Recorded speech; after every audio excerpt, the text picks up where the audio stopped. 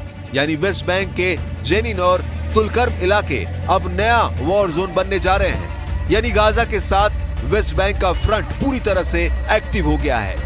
Merkava tank पहुंचने का मतलब है कि अब वेस्ट बैंक का हाल गाजा से भी बदतर होने जा रहा है। बेरूत में नसरल्ला के जनाजे पर फाइटर जेट उड़ाकर नेतन्याहू ने बता ही दिया कि हिजबुल्लाह की नई लीडरशिप तब तक जिंदा रहेगी जब तक वो बटन नहीं दबाते।